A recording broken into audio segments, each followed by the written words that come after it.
Thank you very much, Rohit. Good afternoon, ladies and gentlemen. Welcome to this panel on corporate governance. My name is Marti Subrahmanyam, as Rohit just mentioned, and the panel members are really all known to me for a long time. In fact, I'll introduce them in a minute, but in a way, it's like what Rama Bijapurkar was sitting on the panel says. It's sort of really too much of inbreeding in corporate governance in India, she says. I guess there is some evidence in favor of that statement. I don't want to get into the detailed bios, which are all in your folders. I've known all three panelists for a long time. Actually, Thyagi, who was sitting at the extreme left, and I were together in kindergarten. So this was just a century ago, as you can imagine. But what I want to say is all three people sitting at the dais today are known for really their forthright views. They don't really mince words. In general, we were just having a heated discussion before you came back. And if you had witnessed it, you would have seen what I'm talking about. So I hope that they will use the same kind of approach to sharing their views with you this afternoon. Just a quick few words about each one of them. Rama Bijapurkar is a well-known marketing strategy consultant. She writes regularly in the major Indian newspapers on diverse topics, whether it is corporate governance or it is brand strategy or business education. And she's, in fact, the diva of marketing in India, as I keep calling her. It's hard to think of anybody else who has that kind of recognition in India. Narayana Murthy, who's at the extreme left, is a founder of Infosys Limited now, and is its chairman emeritus. And apart from his contributions to Infosys and the IT industry more generally, he is really somebody who's changed the whole landscape in India with regard to corporate governance. He's served on numerous committees, and he's actually served on several boards, not only of corporate entities, but also governmental entities. So he's actually, his resume, if I read his resume, we'll be sitting here for a whole hour. You know, it's amazing how many awards he won. By the way, we never got to know about his awards because they're so numerous, they were never mentioned when we had our board meetings. So it was, because it was just pointless. We spent an hour doing just that. Thyagarajan, who is seated to the left of Rama, he was a senior executive with GlaxoSmithKline and was head of the Asian region and continues to serve on many boards in India, in the Far East, and in the US. Between the three of them, I think we have really probably a range of expertise on this that is very difficult to get, certainly in India, because we've got people who know how corporate boards work in India across industries, how corporate boards work internationally, family business, the whole range. And Rama has some interesting views about the role of women in corporate governance in India particularly. So there are lots of topics we can talk about. So I don't want to take too much of the panel's time in talking more about their bios and so on, because we should get directly into the questions. We've had numerous changes in the corporate governance landscape in India over the course of the past 15 years or so. We had many committees. In fact, Narayana Murthy was on the committees, I think, on at least a couple of occasions. And we've seen tremendous changes at one level, but when you delve a little deeper, one can ask whether there were really fundamental changes. So I'm going to start off by asking each panelist a particular question, and then we'll make it more of a free-for-all where anyone can chip in and say what they want to say. So I'm going to start off, and I'm going to move over here. I'm going to start off with Narayana Murthy and ask him a general question. Murthy, you've served on several of these corporate governance panels over the years. You've, of course, been on several boards in India, in the UK, and elsewhere. Can you give us a little bit of a perspective of what are the changes that you have seen in India in the course of the last 15 years or so? And has there been really a lot of progress relative to where we were earlier, and also relative to what is happening elsewhere in the world? Or is it really a lot of it is just form and not really substance? Because there are a lot of people who say this, but what is your personal experience? Well, we have had lots of progress in structures and processes insofar as board governance issue is concerned.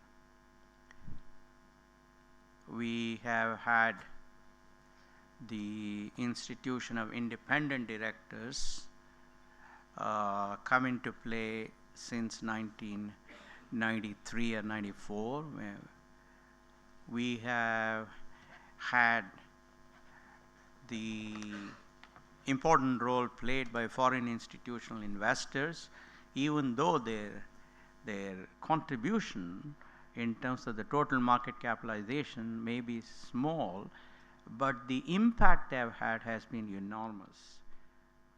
Third, we have had lots of improvements in the research done on companies both by the sell side and the buy side.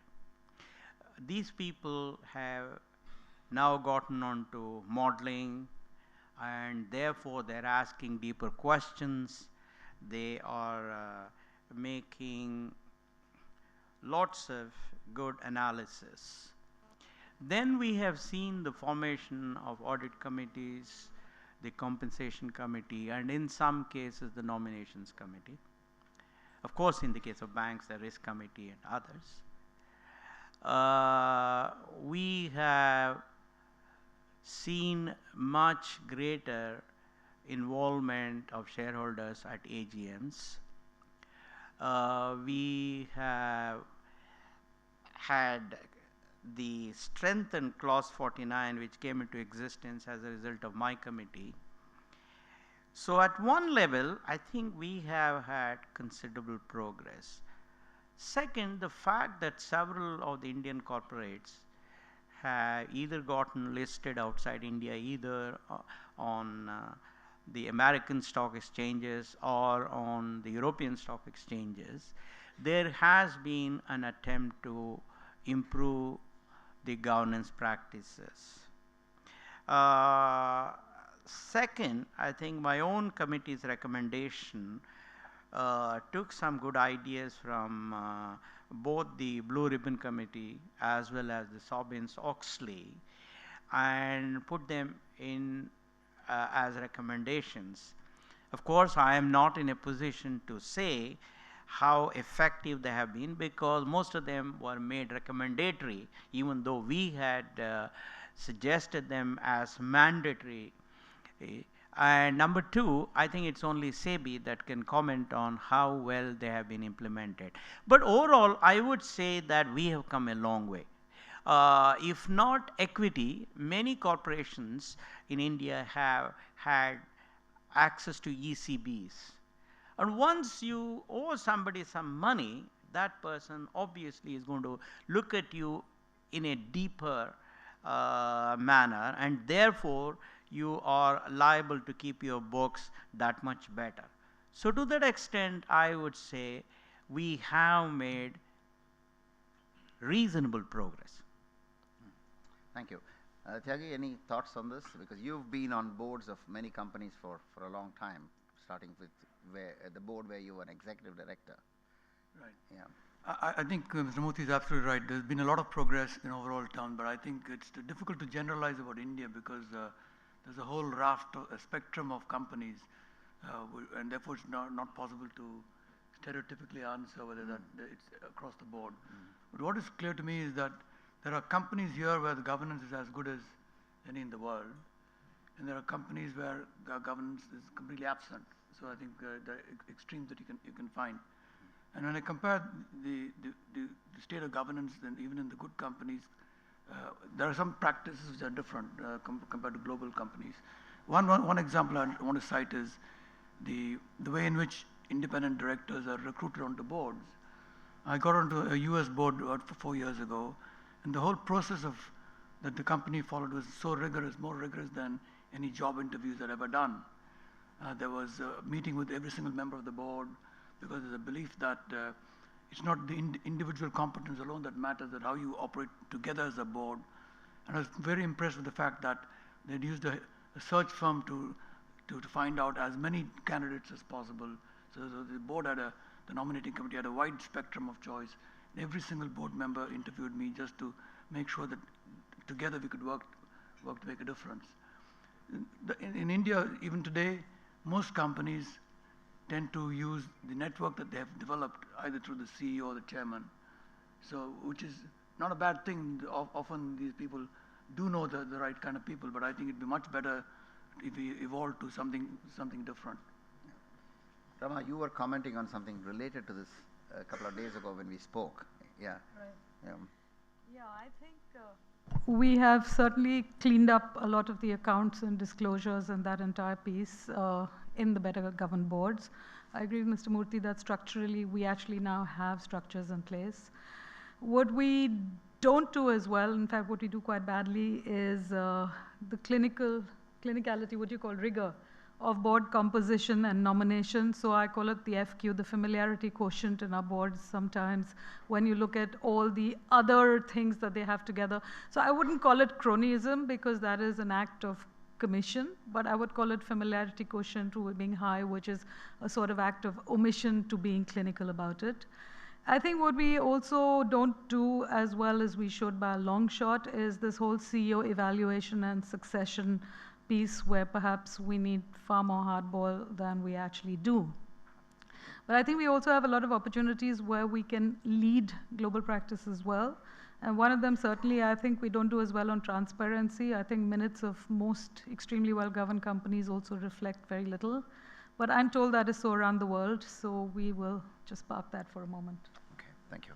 Thyagi, you've been an executive director for a whole clutch of GSK companies over the years, and you watched corporate governance really in many parts of Asia. I think on maybe half a dozen or more countries in Asia where you were on the board as a GSK representative.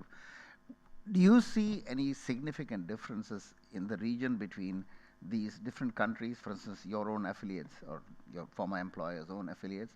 And also, do you see any major differences between the way that a multinational company and its subsidiaries are governed compared to Indian companies?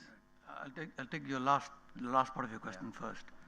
I used to be the CEO of Glaxo in India, which is a listed company. So one of the few affiliates of GSK globally, which had a listing on any stock exchange other than the UK. And it produces a very interesting dynamic because on one hand, they treat you as a fully fledged subsidiary, so they expect you to follow and the mandate from the headquarters. On the other hand, we had to make the case for the fact that India is a very special situation where we've got a whole bunch of minority shareholders, in fact, as many as 49% in our case. Therefore, there's a governance requirement here to make sure that whatever we do is in the interest of not just the promoter or the parent company, but also the minority shareholders here. So the job of the CEO is made quite delicate because you've got to manage the local board here, as well as your bosses in the UK. And I spent quite a bit of time trying to make sure that everybody in the UK organization understood that this was a listed company and we had local responsibilities and legal liabilities as a board.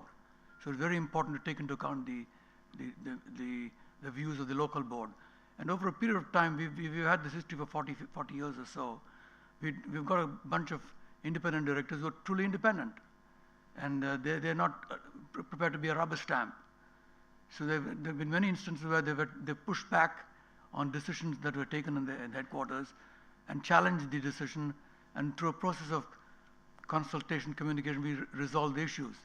So that's very specific to multinationals because we tend to treat all countries, all operations around the world in exactly the same way. So the job of the CEO really is to make sure you get the best of both worlds.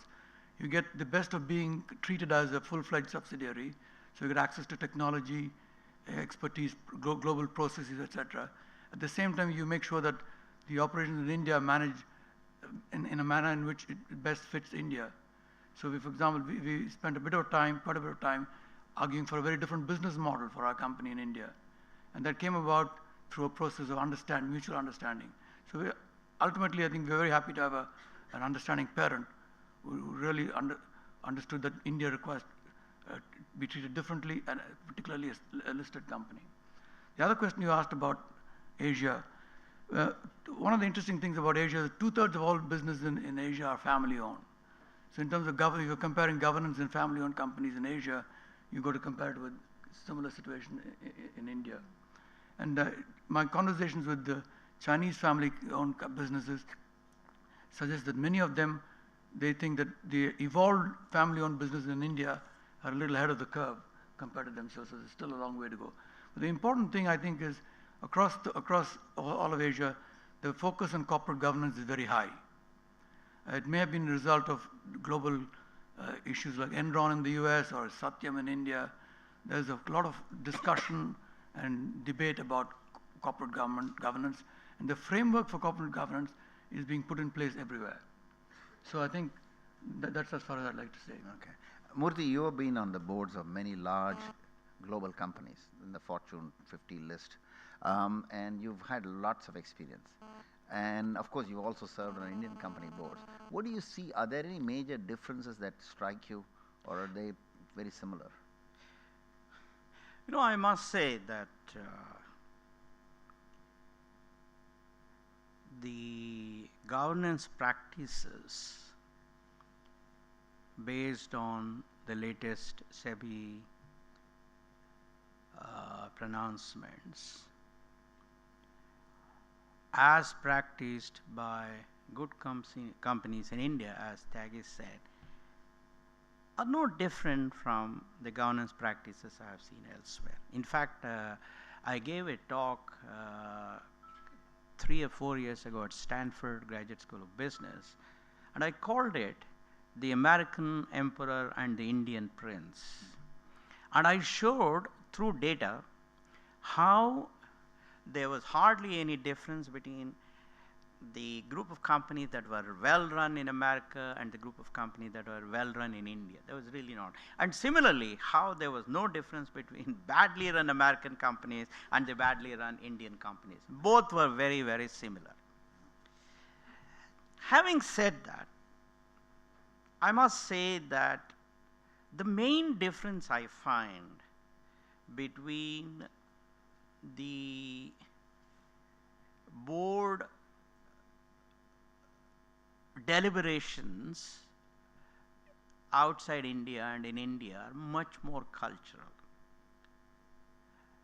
Having come from one of the best run boards in the world, which is Infosys, I may not be in a position to truly tell you the difference between the average Indian board and the average Western board, which I tend to think that the average Western board probably has much better practices.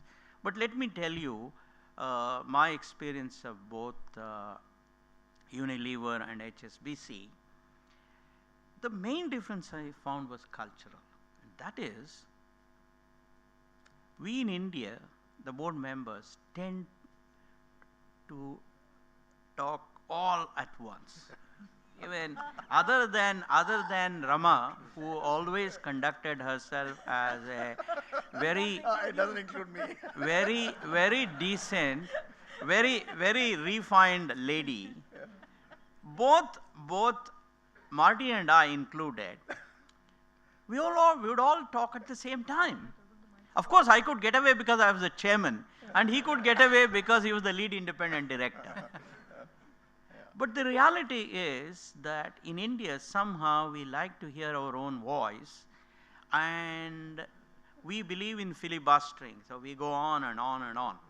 On the other hand, I found that in these boards, I would raise my hands, and the chairman would note down my name, and based on who is going to bring the greatest value to the topic on hand, he would, I mean, I'm saying he because both the chairpersons that I work with are all men, he would first give opportunity to those people. Second cultural difference that I have found is because we Indians, we have a propensity to pronounce our views on every subject under the sun, whether we know anything about it or not. The deliberations at the board, Marti and Rama know this, would invariably go beyond the scheduled time. And therefore, some agenda items would have to be compressed and some would go beyond the. This again is cultural. Frankly, other than these two, I have not found much difference between a very well run Western board and Infosys. Having said that, I was very impressed with the CEO selection procedure adopted at both the boards. But that again I realized, having studied both the American boards, European boards and Indian boards, I realized one important factor. If there is a strong CEO who also happens to be the chairman, sitting as the chairperson, by and large, he or she gets away with their choice of the successor. I've seen it in America, I've seen it in Europe. On the other hand, if the CEO is not a strong person, and if the chairperson is a strong person, then the power shifts to the group of independent directors, and they take full responsibility for succession planning. But this is not a unique thing to any specific country, US or India or continent, Europe. I have found this happen in all these places.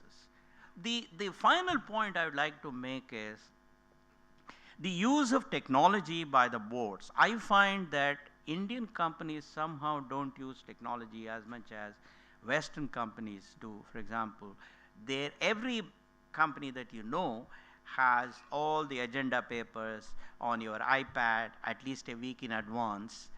And here, barring a few companies, I don't think that is the practice.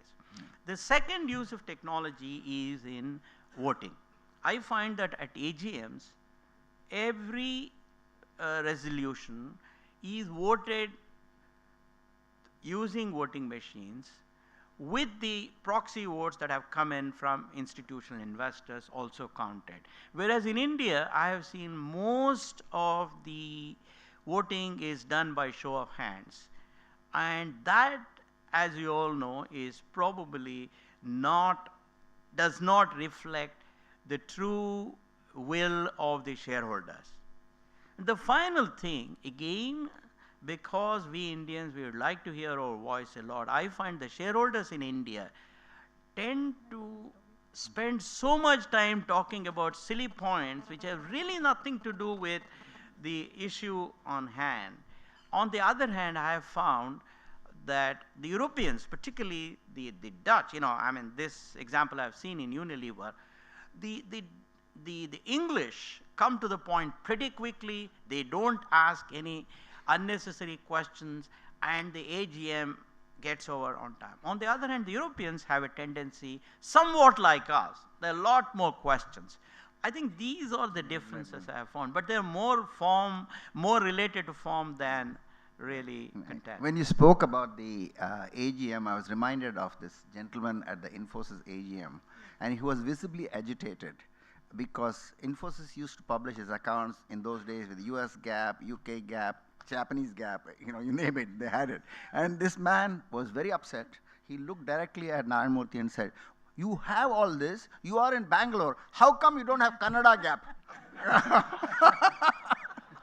You remember him? Anyway, you had another story, Rama. No. So Mr. Murthy did find a system solution to the cultural problem he talked about. So he had installed mics in the boardroom where your mic only came on when the other guy's mic went off. But because we are like that only, we all stopped listening to each other because we were trying to get to that mic first. So we all had our fingers poised that way, waiting for the sound to stop. So that's the side light. Marti, can I just add to what Mr. Murthy said?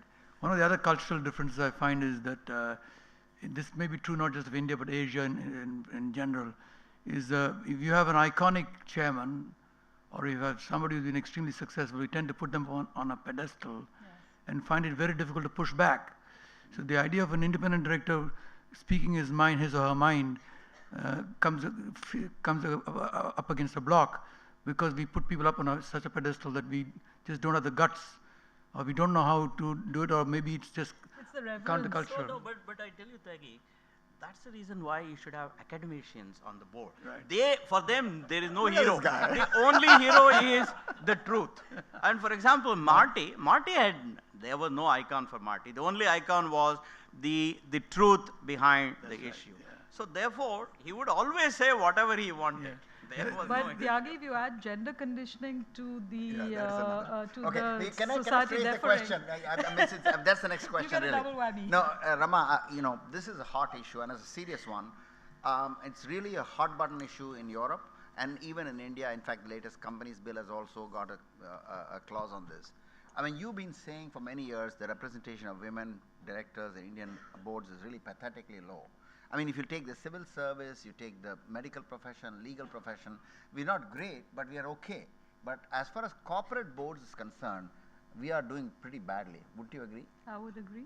Yeah, and what you think there's something in the culture, or what is the reason? I mean, No, how can we fix it? I think it's related to the point made earlier about the rigor with which we find board candidates. Yeah.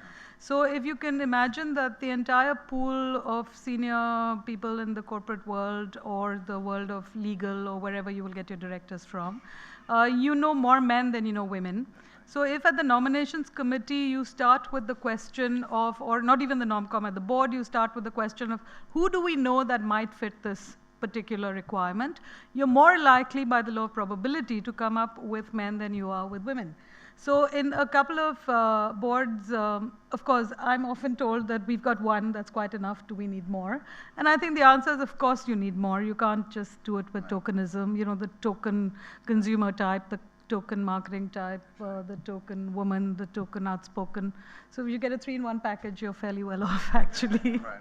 But if you were in some boards, as we have hired an outside search firm and said specifically, go and produce a list, we need at least 2 women to come on the board, we were quite amazed at how many people we saw who we actually knew but just never showed up on the radar screen because of the way things are. So I think most certainly.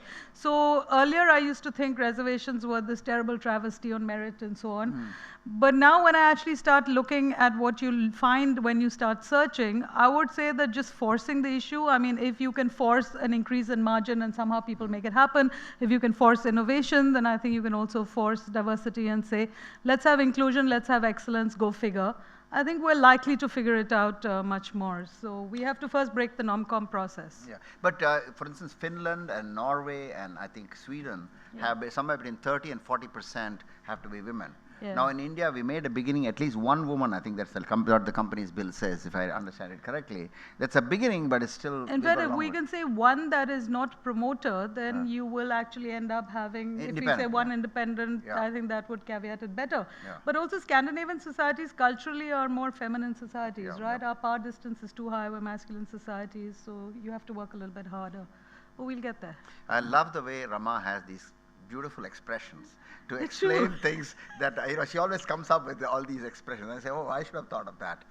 But she's got a knack Probably for this. thinking to explain things even she doesn't understand. Just to add to the point, I think there's also a deeper issue we need to confront in respect to women. One, we need more women in senior management. Yeah. I think if you look at most companies, there are certain functions and certain levels at which women get stuck.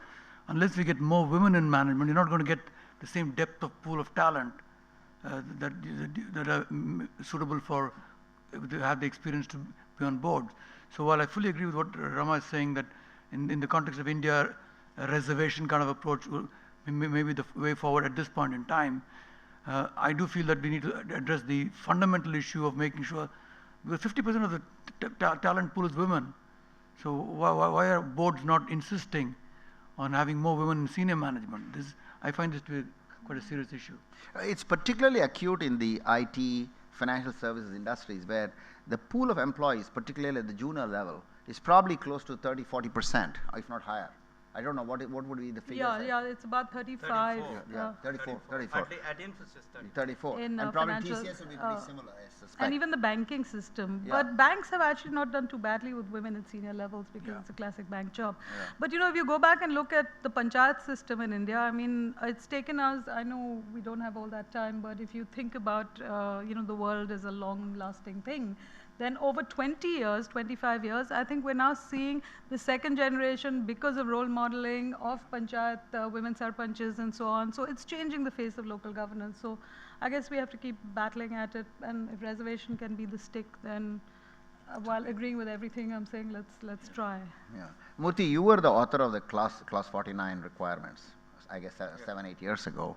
And of course now we have the new companies bill, and also the SEBI has got some other kind of modifications of class 49. Do you think this kind of requirement of this and requirement of that, is that the way to go? Because one of the things we've done in India in general is we put a lot of requirements and people satisfy the form but not the substance. And when you read annual reports, there's a corporate governance report which is required under the law, and they have the formulaic things, how many meetings were conducted, what is the attendance and so on, but really doesn't give you any information about the corporate governance. So are we running the risk of really going for more and more of the form and really without regard to substance? Well, I think at the end of the day, if you want people to truly follow the recommendations of the Securities and Exchange Board of India, there are two things we have to do. One, those recommendations must be written down in simple and clear language and not interpretable. That's one. Second, any violation must be punished heavily. For example, look at Satyam. Now, I don't know whether Ramling Raju is guilty, not guilty. That's not the issue. I think it's about 5 years, if I'm not wrong. I think January 2008. I may be wrong. 2009 or 2008, I'm not. Even today, that issue has not been closed. By that, what we have sent a message is that you can continue to act the way you want. Again, I am deliberately desisting from saying whether he was right or wrong. And the law is not likely to punish you if you are wrong. Unless we hasten the justice. Look at Madoff. Madoff and Ramling Raju, both the things happened around the same time. Madoff was sent for 50 years within 6 months. But he is on bail. He deserves probably. I am not passing a judgment on that. But the reality is we have not even pronounced that he is not guilty. We have been unfair to him too in some way. But the bigger impact of that is the rich, the powerful and the elite in India have been sent a message that you can go ahead and violate, or you can go ahead and do whatever you want because the law is not going to catch up with you. I think that is, if we take 2 or 3 cases and quickly close that, guilty or not guilty, then every one of the owner managers will realize that they cannot afford to do things wrong. That's the biggest issue. Thyagi, you had something to add? Oh, exactly. What about you? No, actually, I think, Murthy, you're absolutely right. If you take insider trading laws, we've had them now for a long time under SEBI. But the cases that they have brought up are mostly unwinnable cases as far as SEBI is concerned. The high-profile ones, most of the cases that they have won are really relatively minor ones. Nobody of importance has ever been prosecuted seriously, right? That's the fact. And that's the way it is. Now, I wanted to talk to you, Thyagi, about something else, and actually Rama also has a perspective on this. The vast majority of companies in India are family-owned or family-controlled, I should say, family-controlled. And you've got a lot of experience serving on those boards. What do you see as really being different about public companies that are really controlled and managed by family members? And you see that what I find surprising is our corporate governance norms take no cognizance of this fact. For instance, there is no rule about whether you can appoint your son-in-law as a director. There's nothing, right? Whereas we have all these other laws, but we don't have this. Do you see any sort of Well, I think in family-owned groups, I think there are two issues of governance. One is there's a family governance, Yeah. and the other one is the business governance. Yeah. And you're absolutely right that because of these two, it becomes quite complicated. Yeah. You have family members who have aspirations, and you have you also realize that if you want to really maximize the potential of your wealth creation as well as your business, you want professionals running the best person running the show for the job. So it does produce lots of tension, but there are one group I'm involved with is really the leading edge of thinking on this front, decided some years ago to separate management and ownership, and they said that they would use a bunch of independent directors to be the arbiters of whether a family member should actually be given the responsibility of running a large company. And they said the decision of the independent director will be final. So this is quite unusual to find in many family companies. And this family also wanted to stay together. So they had a family charter understanding among themselves that they would listen to the advice of the independent directors when it came to inducting one of their family members at a senior level. There's nothing wrong in family members entering the business, learning the ropes from a younger age at a junior level, working their way up, and then putting their hand up to say, I also want to be the CEO of one of the companies. And then you'd be looked at very much like anybody else, the professional, see how he stacks up against the professional, and then a decision made. So there have instances in this particular case, in this particular group, where in one individual's case, we said he wasn't the right person for the job. And in another case, another person was the right person for the job, and both family members. So it does produce lots of tensions because as each generation comes, more generations come into the family, different aspirations start to conflict with what was the best for the company. So it's a tricky issue. Not many families have addressed this in the manner in which I've described it, but I think there's enough evidence to, if you study the academic stuff, there's enough evidence to suggest that many families around the world which manage companies have realized the value of separating ownership and management. And that's the direction in which they're headed. Yeah. Rama, you've served on several family-controlled companies. Yeah, in fact, if I would put family businesses and include also first-generation promoter businesses as well, because there are increasingly large numbers of those.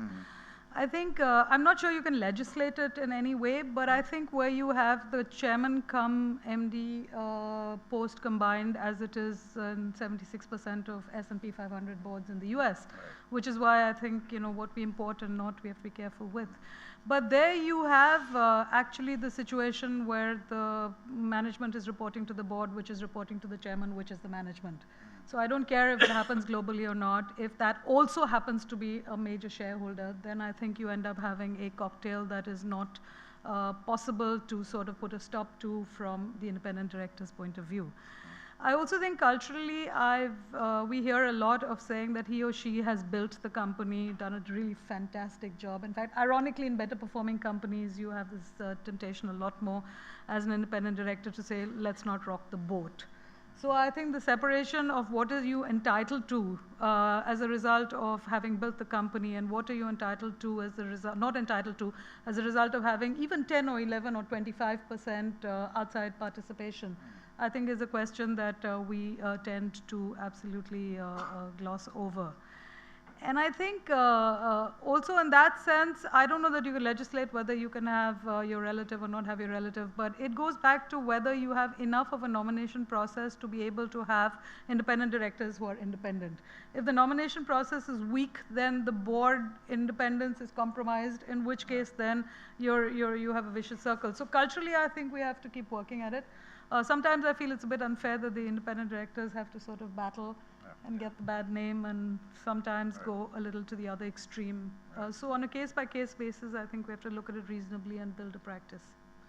Murthy, you've had very strong opinions on evaluation of executive director performance as well as compensation. Even independent directors. Even independent directors' performance. Actually, yeah, that's right.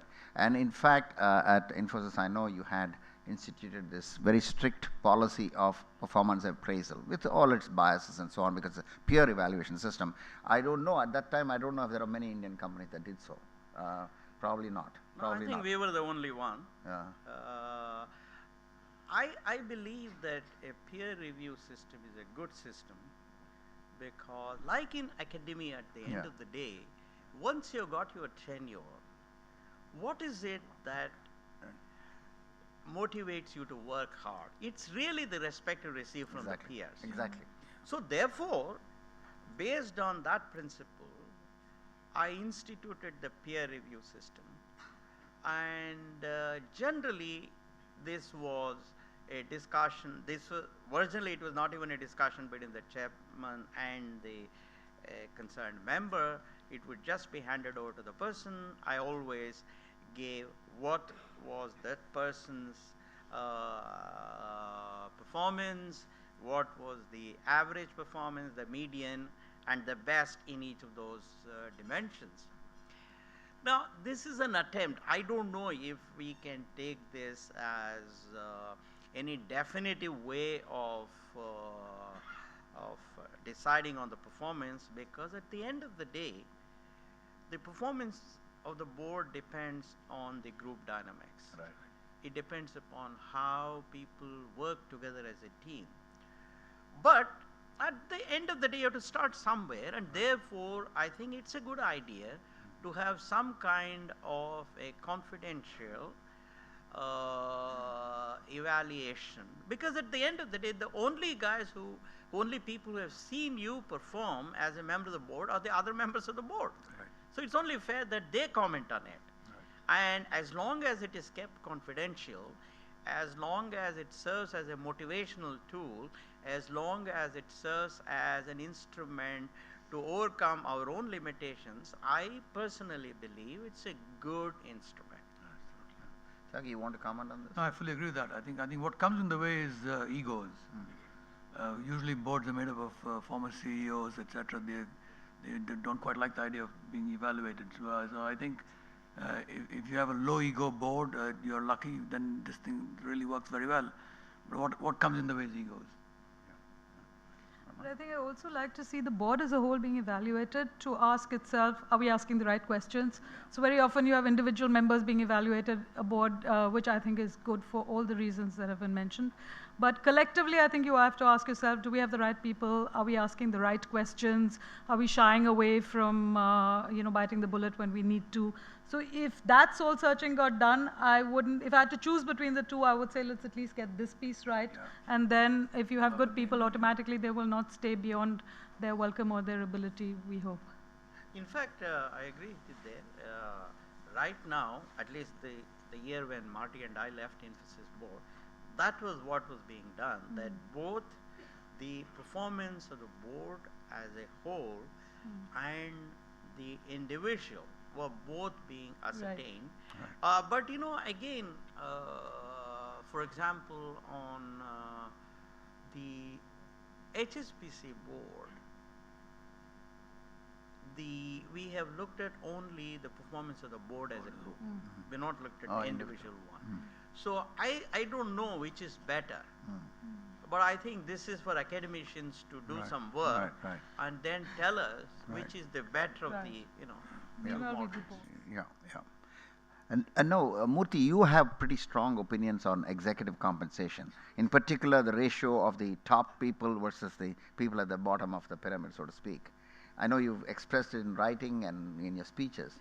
Could you tell us what are your arguments, why there should be a kind of limit placed on it? Well, I'll tell you, there will have to be 3 criteria used in determining the CEO compensation.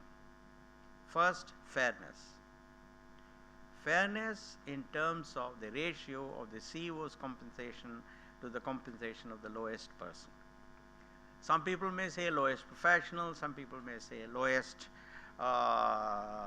level in the organization. The reason is no leader can ever succeed in a vacuum. The leader succeeds because everybody in the organization has high aspiration, has commitment, works hard, all of that. So therefore, to assume that it is the CEO who has made the stuff, I don't buy that, number one. Therefore, fairness is very important. Second is transparency. every item of compensation must be fully disclosed and must be voted by the shareholders. It should not have to be like what happened in the case of Jack Welch, when his wife had to bring it to the court about the details of Jack's compensation rather than in the annual report.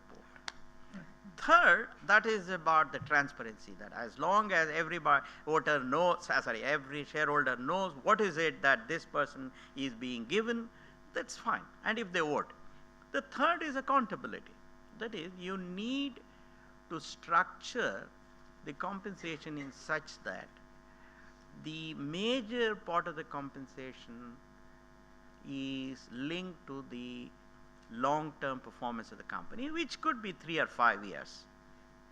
And number two, there should be a clawback clause that says if there was a violation of some ethics, or if performance was achieved using unfair means, then it should be possible to claw back the stuff. I think as long as we take care of these three, I personally believe that we will get to a very healthy and very well accepted form of CEO compensation. In a few minutes I want to take questions from the floor, but before I do so, I've got a very general question. In a country which has generally poor governance at the political level, is it fair to expect corporate governance to be somehow at an international level or whatever? Is it fair, or is it something completely unrealistic? I mean, because the corporates will just reflect the larger sort of society in which we operate. Or is it, I don't know, Rama, I'm doing it to provoke you. So you can, so go ahead, Rama. See, Rama, he is waiting for you to make some controversial statement. He has tried so hard. I know, I've been very well behaved so far. I think we have extremes. The average is fairly poor, but we have stunning examples of everything in every field. Right. So I think, therefore, to aspire to be the stunning example that will lead the world is fair enough.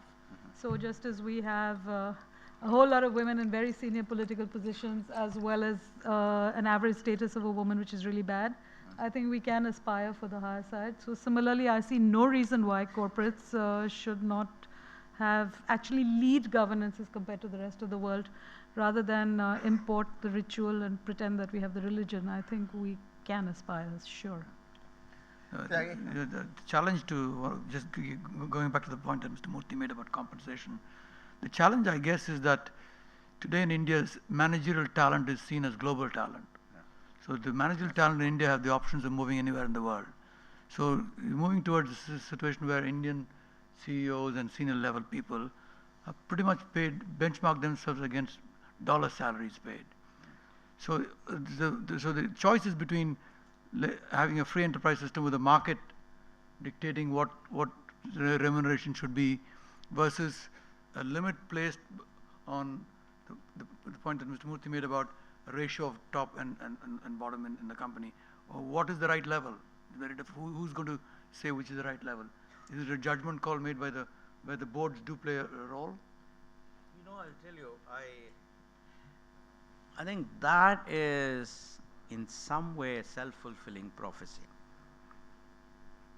What happens in the West, as you know very well, is that no CEO wants to be below the median salary.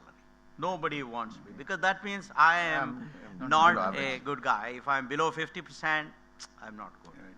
So the guy says, we have gone through this. I've been part of it. That's why I'm saying. Guy says, look, I have to be the top half. So now what do? You call some consultant. Yeah. And that consultant generates something. And then you put this guy maybe 10% higher than that. So the average keeps going up. Yeah. I don't know, frankly, whether it is in India or US, there is any discussion on the fairness of the issue. For example, how do you justify a CEO who has not performed, who is to be fired, being given a severance pay of $150 million? It doesn't make sense. It doesn't make sense at all. You don't pay that to a junior guy. It's only for the CEO. I mean, I think, therefore, there is a need for sitting down and discussing the fairness of all these issues. Why does it happen? The reason is, as Marti was alluding earlier, I am the chairman. I want to make sure, CEO, I want to make sure I am treated well. So I select my friends as the members of the board. I select the chairman of the compensation committee as somebody who is most pliable. This has happened in umpteen number of American boards. Right, absolutely. In fact, one of the boards, I don't want to mention the name, I believe the CEO and the chairman appointed his barber and the teacher of the primary school where his children were studying as members of that board, and it's an extremely well-known board. Not his driver? No, this driver was always busy. Was always busy driving his spouse to different places. Therefore, he told, "I have no time to attend your board meetings." Good one. No, the point is, I think the point is, wherever you have a strong chairman and CEO, whether he is a promoter manager or so-called professional manager, as Thyagi pointed out right in the beginning, there is a tendency of independent directors not to question. I think that is the key issue. You know, this reminds me of one of my experiences when I was the chairman of the Infosys Comp Committee. Because Infosys is classified as a Fortune 500 equivalent company, I was invited by some group of the New York Stock Exchange that brought together 25 chairmen of comp committees. And it was like a whole day affair. And there were some compensation consultants in attendance, some lawyers, and there was a whole big group. I had never been to such a thing before. So I went there, and they were talking about, we don't understand why this compensation keeps going up. We don't know how it's happening. And this was there is the tone of the discussion. I sat quietly for a while and I said, you are the chairman of the committee. How can it happen automatically without your signature? And in fact, I related my experience as the Infosys Comp Committee chairman, where Murthy and the other founder directors refused to allow me to increase the compensation for them. They refused. In fact, I used to say, look, it's getting to be completely out of line that the board members are being paid less than people who are 3 levels below them. And he said, no, it's okay. They have enough stock and so on. We don't bother about it. He said, no, you cannot change it. And of course, this is the opposite problem to what most people have. But this is obviously a bit of an outlier. Sure, you go ahead. But also, I think the principles that any board follows, to your point, or principles that anybody follows, is a reflection of the values that you hold in society, and I think that is a fundamental question to start thinking about. I have actually a third kind of problem, where I chair a lot of REMCOMs, and I find that you say, this is the margin I want, so therefore this is the total comp cost. As a result of compensation cost being so much, let's freeze everybody's compensation. Guys on top have lots of stock options. Guys below don't even cover the cost of inflation. The stock rises even faster when you contain your costs. And you end up in that kind of way having an unfair situation. So I think you're right that comp committee chairs have to figure out why salary surveys show rising trends. Okay, I'd like to now turn to the audience and see if they have questions. I'm sure people have lots of questions. And we'll take a few before Murthy has to leave in a few minutes. So if you could address whatever questions you have first to Narayana Murthy, then you can, the others will stay. Yes, sir. My question was relating to board meetings, because we spoke a lot about what SEBI is doing and what we're doing to increase disclosure and to increase corporate governance. But this is a different type of a problem. So my father sent me when I was 17 for my first and only board meeting, which was for Hindalco. And I was sitting in the auditorium, and someone came up to me and said, I've never seen you around in the circuit. I said, what circuit? And I found out that there's a professional group of people that are professional attendees of board meetings. That's all they do.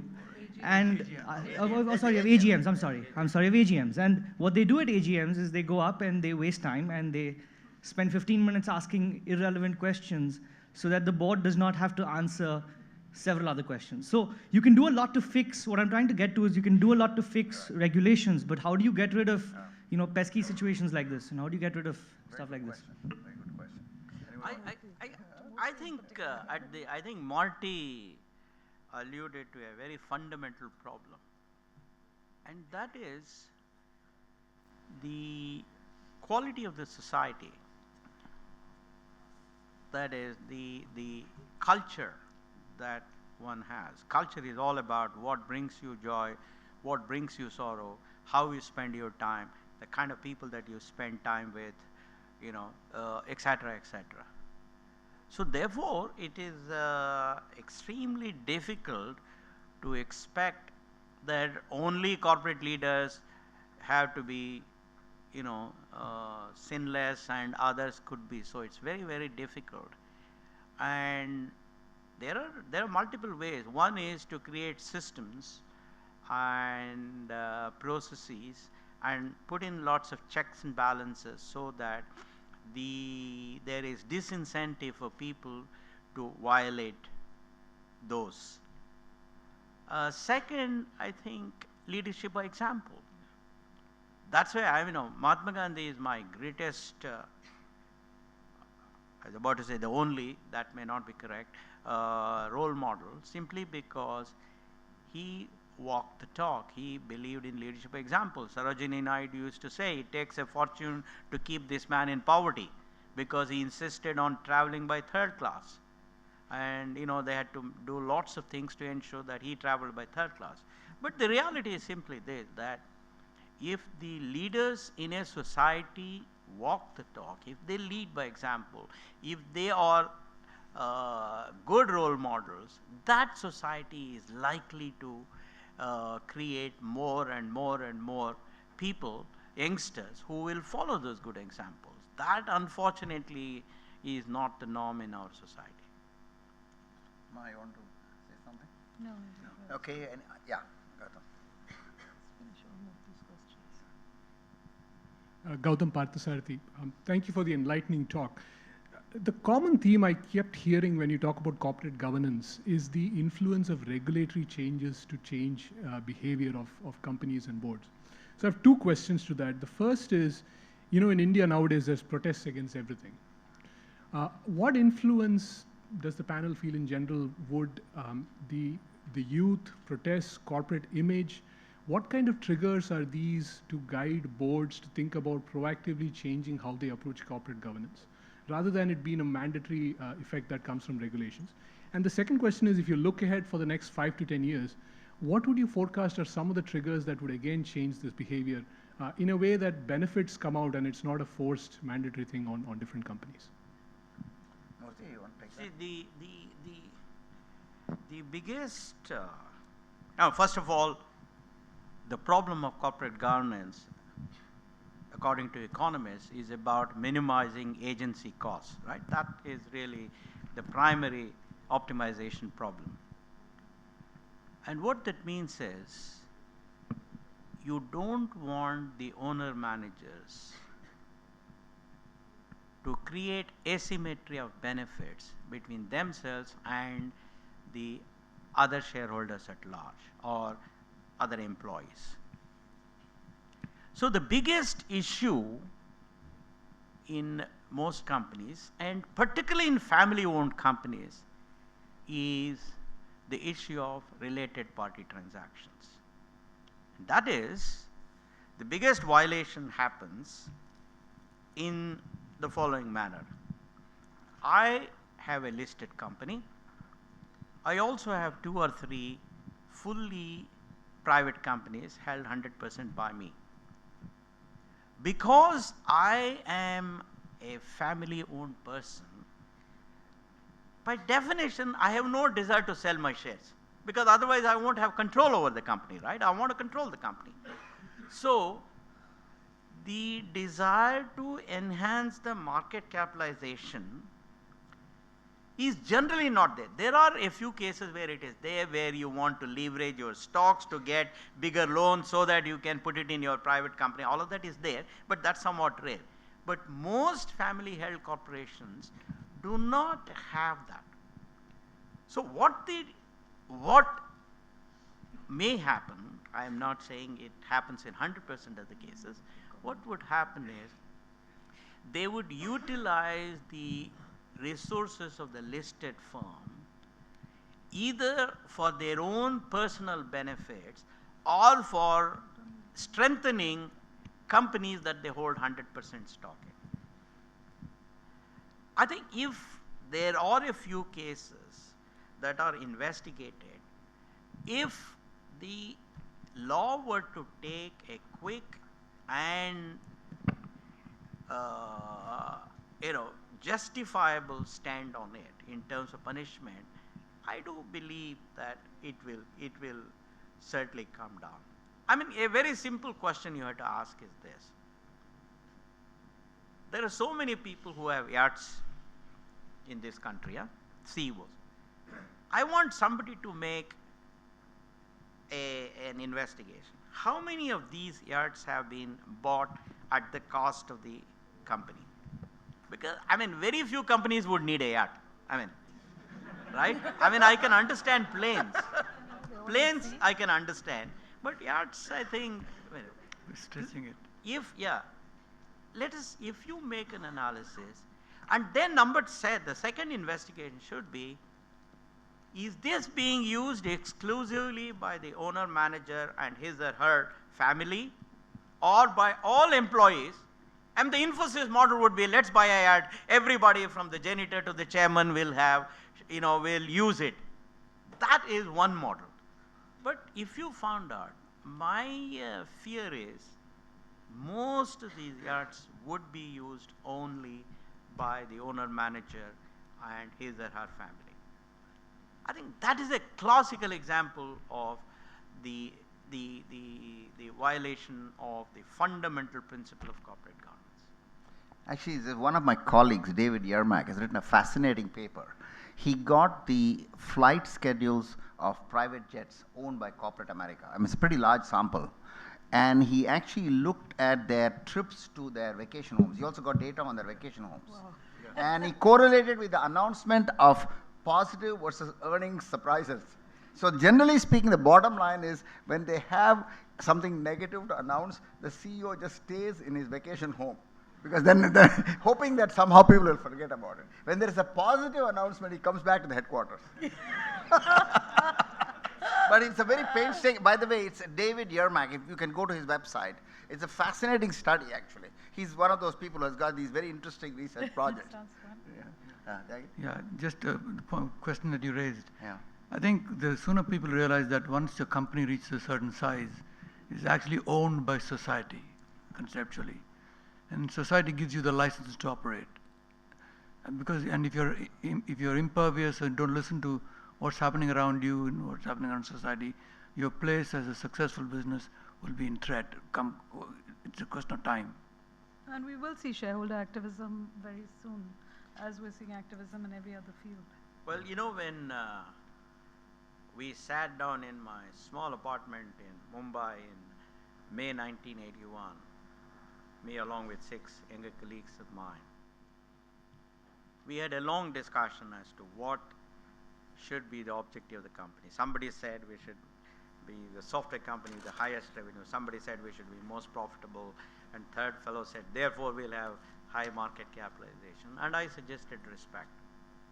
Because at the end of the day, if you seek respect from every stakeholder, particularly from the society, then you will have longevity, because society contributes customers, society contributes employees, society contributes investors, society contributes bureaucrats, and society contributes politicians.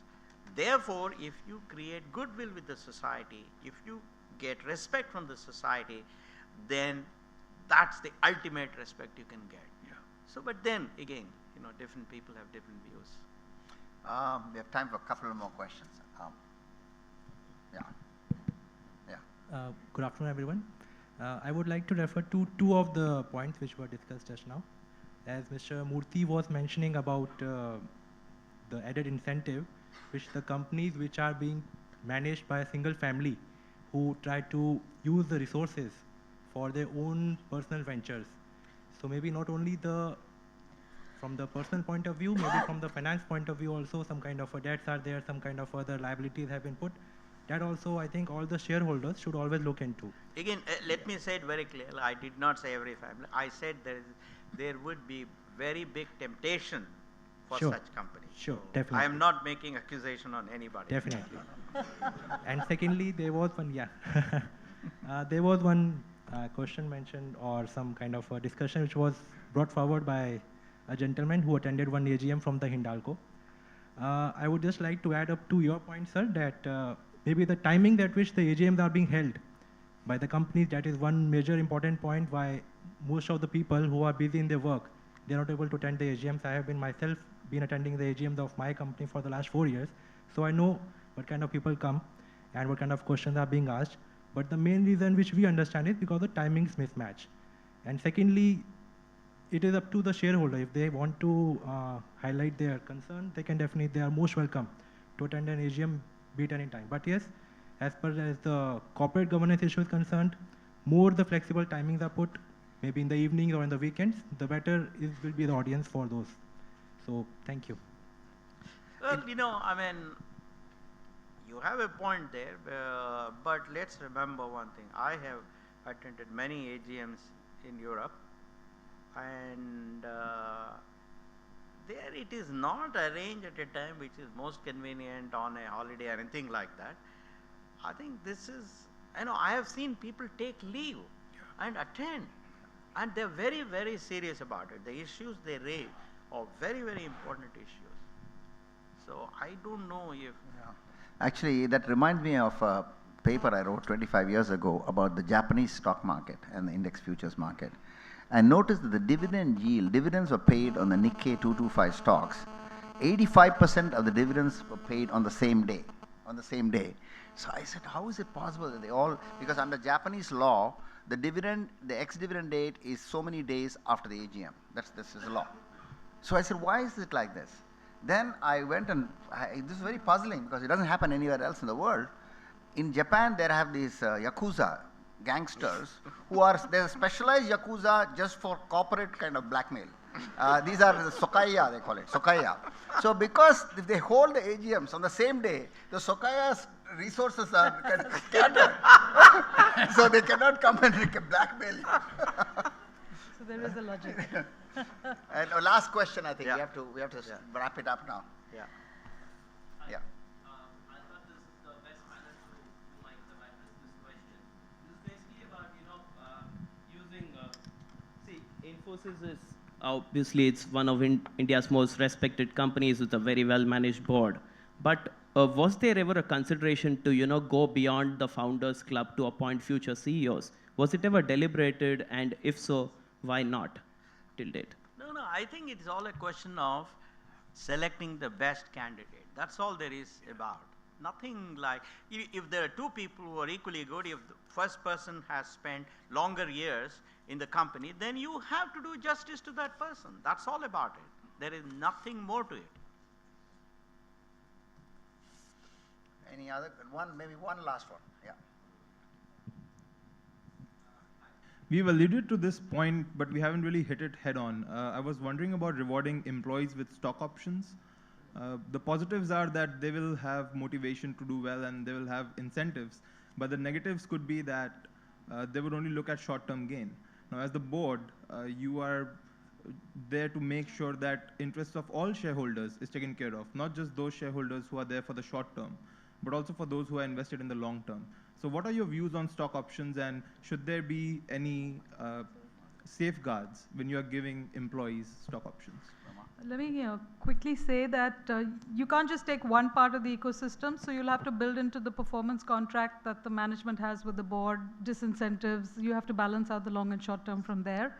And if you are doing stock-based compensation, then you have to be particularly vigilant on certain other issues as well. So you can't be half pregnant and have only options and say, we know on the one hand there's this, on the other hand there's that. We have to try and balance the system using all the tools that are available to us as a board to oversee management. And we try and do it as best we can. I think we've got to wrap it up at this point. This has been a fascinating discussion. Of course, we could go on for much longer. Thank the panelists, Murthy, Thyagi, and Rama, for a great inside view on corporate governance in India. Thank you very much. And we thank the chair. Thank you.